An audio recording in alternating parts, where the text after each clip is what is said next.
Assalamualaikum warahmatullahi wabarakatuh. Salam sejahtera bagi kita semua. Perkenalkan, nama saya Vivi Suwaryanata, SHMH, dosen tetap program studi S1 Ilmu Hukum, Fakultas Hukum Universitas Negeri Gorontalo. Saat ini, saya sedang mengikuti proses sertifikasi dosen gelombang 1 yang diselenggarakan oleh Kemendikti-Saintek tahun 2025.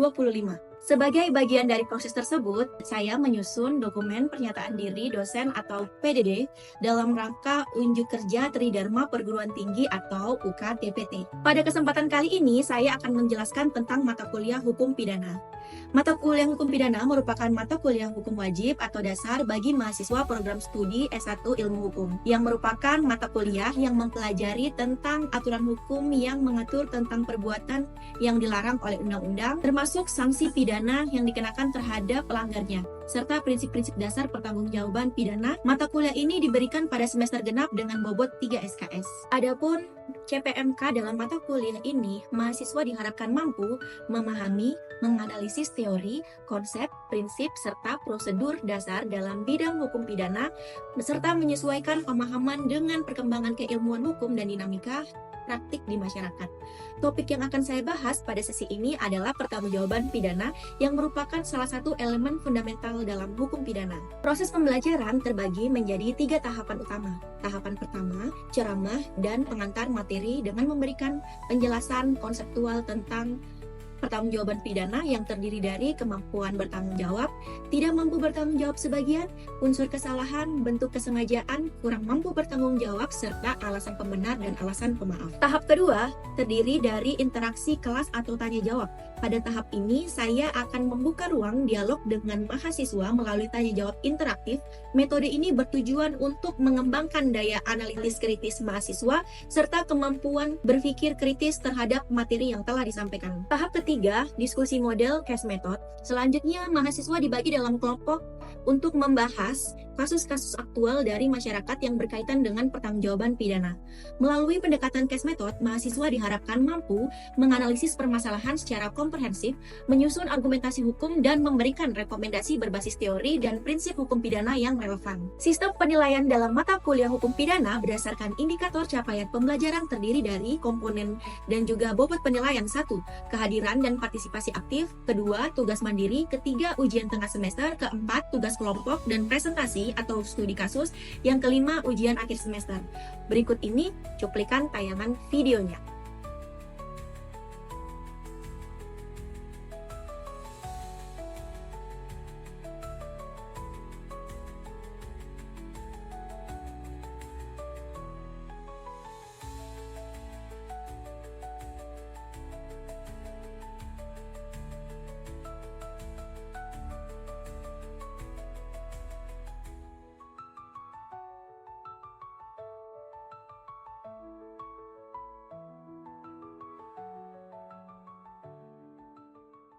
Oke, bismillahirrahmanirrahim. Assalamualaikum warahmatullahi wabarakatuh.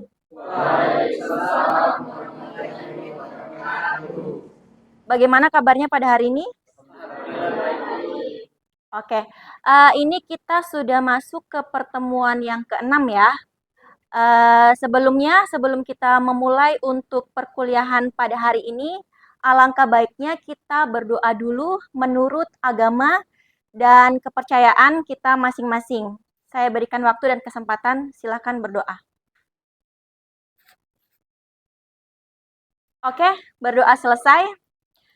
Untuk selanjutnya, sebelum kita masuk ke materi perkuliahan pada hari ini, alangkah baiknya saya mengabsensi dulu untuk kehadiran teman-teman mahasiswa semua pada hari ini. Untuk absen pertama, Ismail Yahya hadir. Caca Nazala hadir. Oke, kemarin kan di pertemuan yang sebelumnya kita sudah membahas tentang materi terkait dengan tindak pidana yang mana erat kaitannya dengan asas legalitas. Lalu juga kita sudah membahas tentang perbuatan tentang terkait dengan sifat melawan hukum. Nah, selanjutnya kita akan masuk ke bagian terkait dengan pertanggungjawaban pidana atau criminal liability. Nah, ini merupakan salah satu materi yang sangat erat kaitannya dengan tindak pidana dan juga sifat melawan hukum dalam suatu perbuatan pidana. Apa yang dimaksud dengan pertanggungjawaban pidana? Nah, di sini teman-teman harus tahu bahwa pertanggungjawaban pidana adalah suatu perbuatan di mana seseorang harus memiliki kemampuan bertanggung jawab. Di sini ada unsur kesalahan yang mana terdapat asas tiada pidana tanpa kesalahan atau Genstraf Sonderschuld begizen. Alasan penghapusan pidana itu terdiri dari dua, terkait dengan alasan pembenar dan juga alasan pemaaf.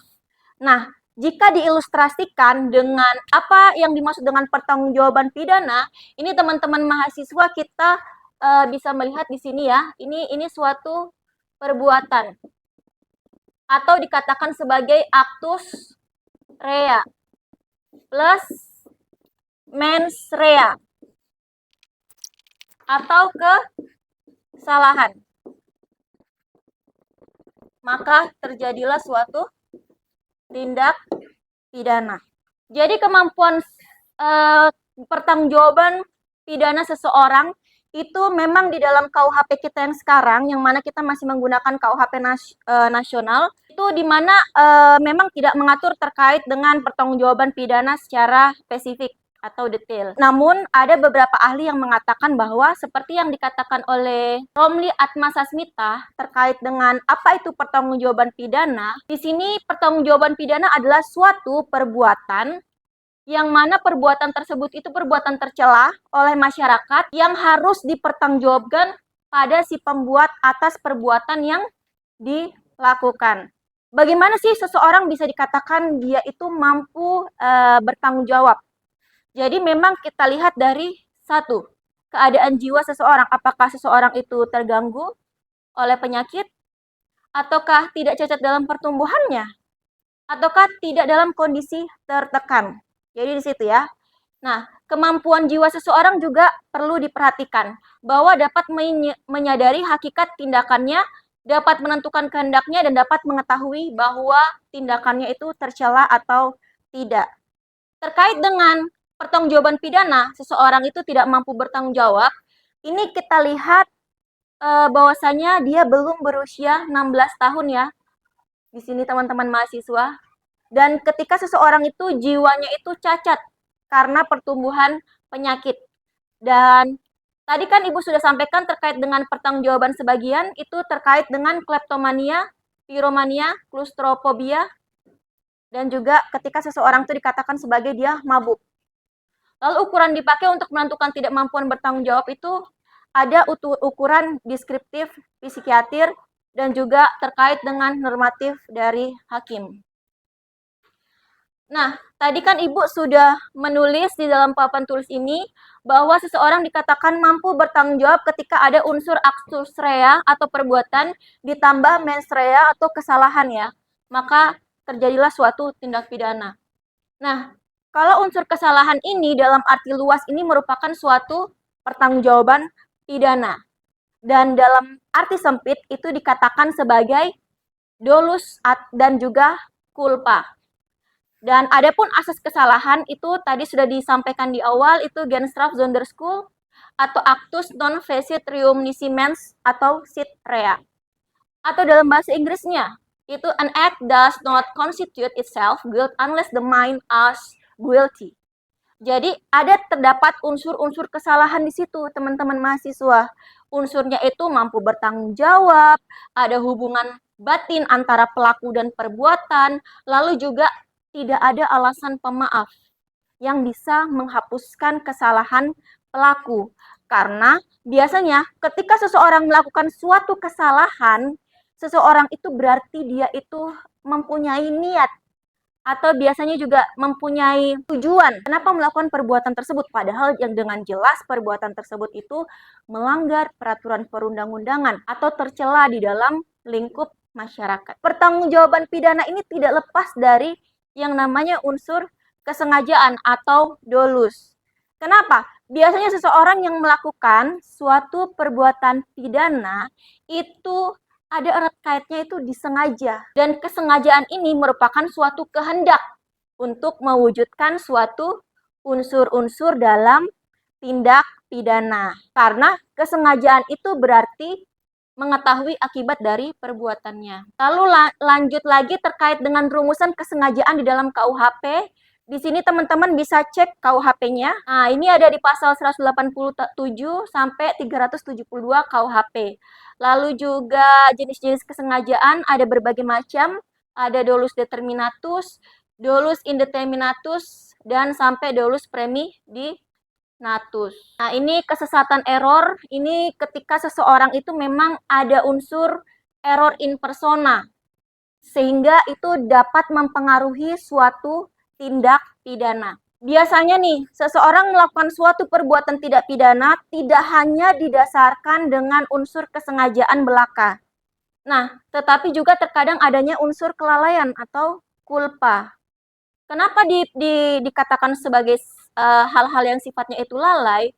Karena biasanya ada 3 hal di dalam diri perilaku seseorang itu ketika perbuatannya itu melawan hukum, itu ketika ada kurangnya pemikiran yang diperlukan, lalu kurangnya pengetahuan yang diperlukan, juga terkait dengan kurangnya kebijaksanaan yang diperlukan. Lanjut terkait dengan apa bedanya antara culpa dan dolus nih. Jadi culpa dolus itu beda ya. Kalau culpa ini kan lalai ya, kalau dolus ini sengaja. Itu dikehendaki biasanya. Memang suatu perbuatan itu diinginkan oleh pelaku untuk perbuatan itu terjadi. Lalu kalau terkait dengan percobaannya, tidak ada percobaan. Jadi memang tidak ada dia coba-coba untuk melakukan suatu perbuatan pidana, tidak. Lalu ada percobaan, tindak pidana tidak selesai. Jadi di sini niatnya ada.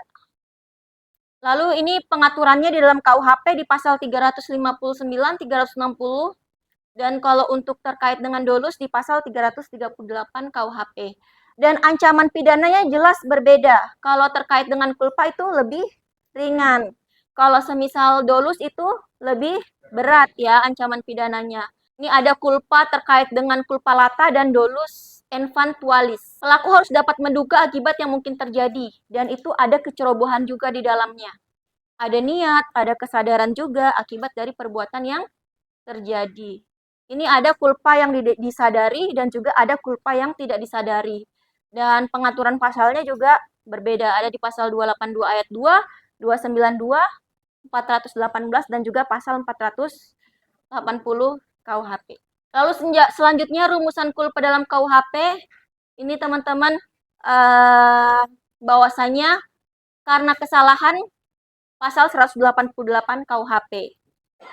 Alasan penghapusan pidana.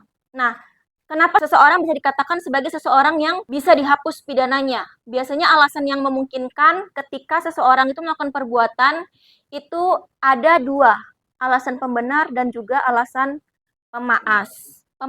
Terkait dengan alasan pertanggungjawaban pidana itu berasal dari diri pelaku. Ketika seseorang itu tidak mampu untuk bertanggung jawab terhadap perbuatan tersebut. Lalu berdasarkan dari luar diri pelaku, ketika ada daya paksa, terus itu juga ada pembelaan darurat, ada melaksanakan ketentuan undang-undang, dan juga terkait dengan melaksanakan perintah jabatan. Nah, apa yang dikatakan sebagai alasan pembenar, teman-teman?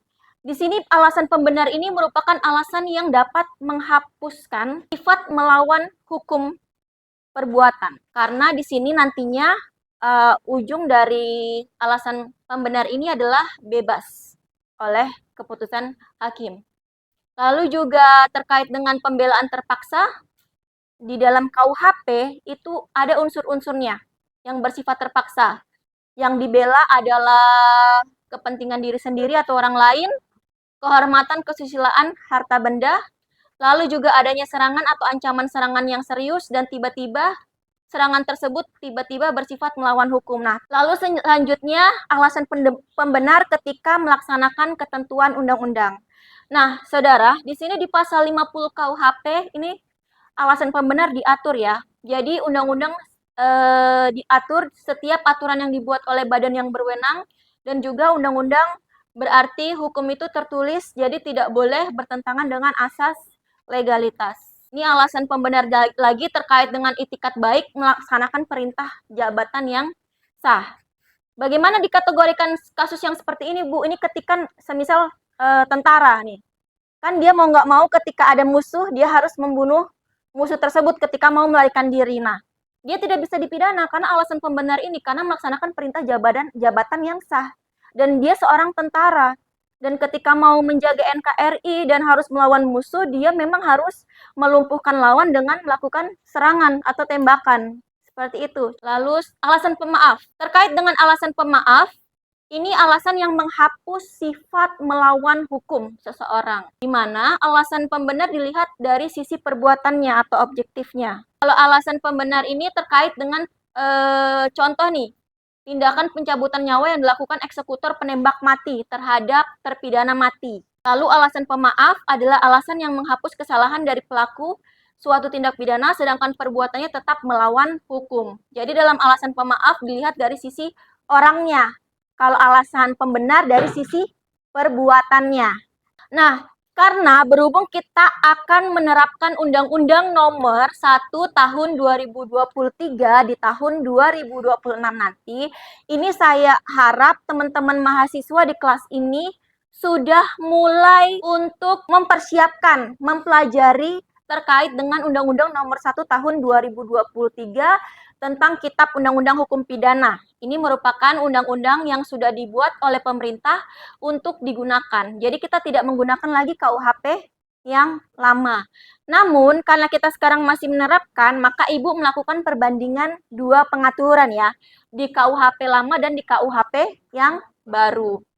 Nah, kalau di KUHP yang lama, di pasal 44 ayat 1 dikatakan sebagai barang siapa melakukan perbuatan yang tidak dapat dipertanggungjawabkan kepadanya karena jiwanya cacat dalam pertumbuhan dan terganggu karena penyakit, maka tidak dapat dipidana. Tetapi kalau redaksi dari pasal di dalam pasal 38 Undang-Undang Nomor 1 Tahun 2023 itu berbeda, di mana setiap orang yang pada waktu melakukan tindak pidana menyandang disabilitas mental dan atau disabilitas intelektual dapat dikurangi pidananya dan atau dikenai sanksi pidana. Jadi perbedaannya sudah jelas ya. Jadi ini pengurangan pidana nih di Undang-Undang Nomor 1 Tahun 2023. Kalau di KUHP yang sekarang itu karena penyakit itu berarti tidak bisa dipidana. Kenapa dikenai tindakan? Karena biasanya nih seseorang yang punya kegangguan disabilitas atau gangguan mental itu memang harus dilakukan tahapan-tahapan penyembuhan dan juga tahapan-tahapan tindakan tertentu oleh medis seperti itu. Karena memang jiwanya terganggu dan ini di luar dari kuasanya untuk melakukan suatu perbuatan. Nah, kalau berdasarkan pasal 44 ayat 2 di dalam KUHP, jika ternyata perbuatan itu tidak dapat dipertanggungjawabkan kepada pelakunya karena pertumbuhan jiwanya cacat atau terganggu karena penyakit, maka hakim dapat memerintahkan supaya orang itu dimasukkan ke rumah sakit jiwa. Paling lama 1 tahun sebagai masa percobaan. Berbeda dengan pasal 39 Undang-Undang Nomor 1 Tahun 2023, setiap orang yang pada waktu melakukan tindak pidana menyandang disabilitas mental yang dalam keadaan kekambuhannya akut dan disertai gambaran psikotik dan atau disabilitas intelektual, derajat sedang atau berat tidak dapat dijatuhi pidana tetapi dapat dikenakan tindakan. Ini tadi alasan pemaaf pengertiannya menghapuskan kesalahan pelaku, putusan hakim adalah lepas dari segala tuntutan hukum. Nih, adanya juga terkait dengan daya paksa. Yang mana ini menyebut alasan pembenar, ada juga yang menyebut terkait dengan alasan pemaaf. Pengaturannya ada di pasal 48 KUHP. Oke, daya paksa itu sifatnya suatu perbuatan yang mana itu adanya suatu kekuatan atau dorongan paksaan yang tidak dapat dielakkan. Nah, bentuk daya paksa itu ada yang sifatnya paksaan absolut dan juga ada sifatnya paksaan relatif dan juga karena adanya keadaan darurat. Oke, teman-teman, terkait dengan materi pertanggungjawaban pidana saya rasa itu sudah saya sampaikan secara komprehensif dan juga keseluruhan untuk menambah nilai dari perkuliahan kita pada hari ini dan juga keikutsertaan teman-teman di sini, alangkah baiknya kita akan masuk di dalam sesi tanya jawab. Di sini mungkin teman-teman ada yang mau bertanya. Siapa tahu materi yang saya jelaskan masih kurang jelas. Silakan, ada yang mau bertanya? Saya, Bu. Oke, silakan sebutkan nama. Baik, perkenalkan nama saya IKD Arwinata dengan NIM 101423292. Mengutip dari penjelasan Ibu terkait pertanggungjawaban pidana, saya ingin bertanya, apakah ada ukuran agar seseorang itu dikatakan bahwa dia memiliki kemampuan untuk bertanggung jawab? Oke. Oke, selanjutnya untuk pertanyaan kedua, ada yang mau bertanya? Saya, Bu. Oke, silakan sebutkan nama.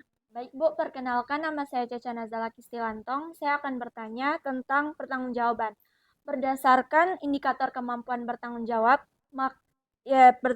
maka indikator dikatakan tidak bertanggung jawab itu seperti apa? Oke. Yang pertanyaan pertama itu pertanyaan dari Kadek ya, terkait dengan ukuran seseorang itu bisa dikatakan dia bertanggung jawab atau tidak itu seperti apa. Nah, berdasarkan pemahaman yang saya ketahui, seseorang dikatakan dia mampu bertanggung jawab ketika seseorang itu sudah dewasa. Itu yang pertama. Lalu terkait dengan keadaan jiwa seseorang. Nah, keadaan jiwanya ini apakah dia terganggu oleh penyakit ataukah dia tidak terganggu ataukah dia sehat. Lalu juga terkait dengan psikis seseorang tersebut. Apakah dia menyadari bahwa perbuatannya itu menimbulkan akibat dan juga dampak, namun tetap dilakukan. Jadi ada 3 alasan. Pertama, dewasa. Yang ketiga, seseorang tersebut itu jiwa seseorang, psikisnya itu dikatakan sehat atau tidak ada permasalahan di situ. Yang ketiga, terkait dengan akibat yang ditimbulkan. Bisa dipahami? Terkait dengan pertanyaan kedua yang ditanyakan oleh Caca, terkait dengan bagaimana seseorang tidak bisa diberikan tanggung jawab pidana atau tidak bisa dipertanggungjawabkan pidana. Berdasarkan penafsiran Kontario, seseorang itu tidak dapat dikatakan bisa bertanggung jawab terhadap suatu perbuatan pidana ketika seseorang tersebut itu tidak menyadari akan perbuatan yang dilakukan. Kalau kita lihat terkait dengan seseorang yang tidak dapat diberikan pertanggungjawaban pidana itu contohnya ketika seseorang itu mungkin bipolar atau dia itu Down syndrome, disabilitas, seperti itu. Sampai di sini mungkin ada yang mau ditanyakan lagi? Cukup ya? Cukup. Kalau tidak ada yang ditanyakan, Ibu akan masuk ke studi kasus. Nanti saya minta teman-teman untuk membagi kelompoknya, kelompok 1 dan juga kelompok 2. Nanti teman-teman saya minta untuk case method atau studi kasus terkait dengan pertanggungjawaban pidana. Ada 2 kasus di sini. Ada kasus pertama dan kasus kedua. Jadi untuk sekarang silahkan dibagi dulu kelompoknya, kelompok 1 dan kelompok 2. Baik, kita sudah membagi kelompok ini kelompok 1 dan ini kelompok 2. Saya akan menjelaskan dulu sedikit terkait dengan kasusnya. Ini kasus yang pertama. Ini ketika seseorang memiliki penyakit kleptomania, melakukan pembakaran barang milik orang lain. Bagaimanakah pendapat hukumnya dikaitkan dengan pertanggungjawaban pidana? Ini case untuk kelompok 1. Kedua, kelompok 2 ini terkait dengan kedudukan Richard Eliezer dalam kasus yang melibatkan Ferdy Sambo.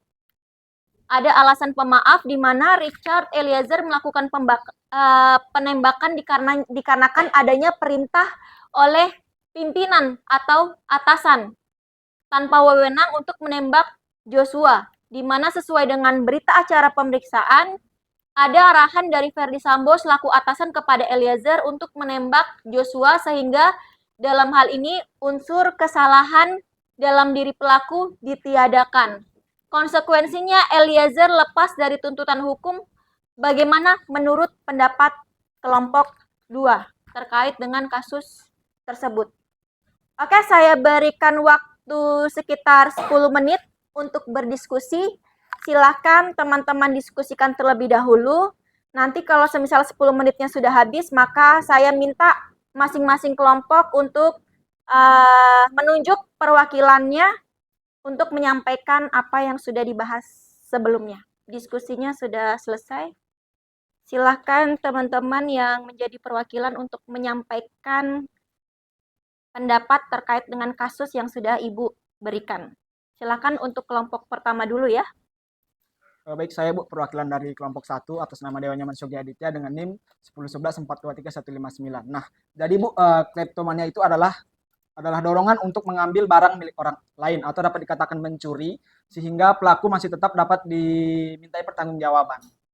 Baik, itu jawaban dari kelompok 1, Bu. Oke, bagaimana untuk kelompok 2? Apakah ada tambahan atau sanggahan? Baik, saya Bu, Rifana Zawpetungan dengan NIM 1011423011, perwakilan dari kelompok 2. Saya sepakat dengan pendapat dari kelompok 1 karena dalam kasus ini tidak ada hubungan kausal antara penyakit jiwa yang diderita orang tersebut dengan perbuatan yang dilakukannya. Oke, jadi kesimpulannya terkait dengan kasus kleptomania yang melakukan suatu perbuatan pidana pembakaran itu tetap bisa dilakukan pemidanaan ya? Iya. Karena tidak ada kaitannya dengan penyakitnya. Kecuali kalau semisal memang perbuatannya itu terkait dengan penyakit jiwanya. Jawaban diskusi dari studi kasus yang kedua, kita masuk di kelompok 2, silakan perwakilannya. Oke, Assalamualaikum warahmatullahi wabarakatuh. Perkenalkan, nama saya Muhammad Al-Aqsa Pakai sebagai perwakilan dari kelompok 2. Jadi menurut kami, Richard Eliezer itu tetap bisa dipanggil, Bu, untuk mempertanggungjawabkan karena dia telah menghilangkan nyawa dari seseorang, yaitu Joshua. Tetapi untuk dia sebagai tindakan disuruh oleh atasan, itu bisa digunakan untuk memperingankan hukumannya, Bu. Jadi tidak diperbolehkan bahwa perbuatannya itu mendapatkan putusan lepas ya atau bebas.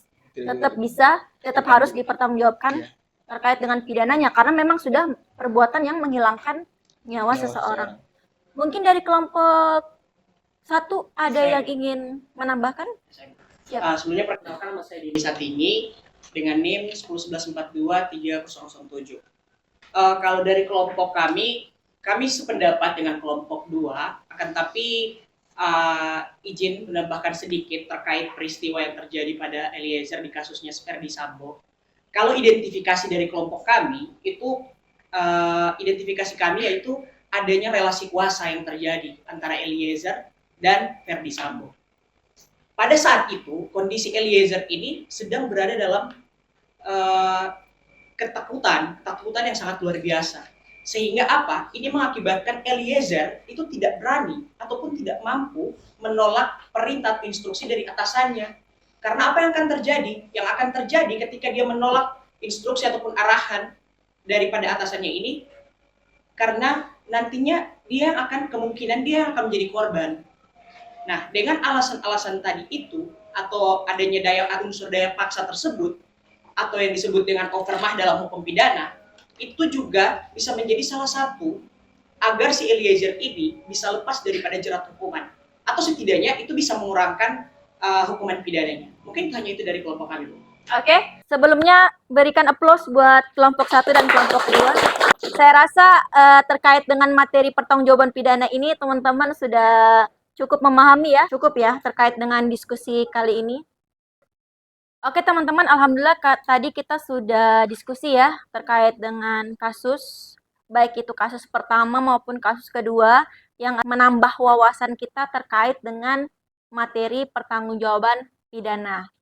Nah, untuk pertemuan yang selanjutnya nanti kita akan masuk di dalam bab pembahasan terkait dengan asas-asas hukum pidana. Saya akhiri, Assalamualaikum warahmatullahi wabarakatuh. Sampai ketemu lagi di pertemuan selanjutnya. Waalaikumsalam warahmatullahi wabarakatuh. Demikian cuplikan video proses pembelajaran mata kuliah hukum pidana.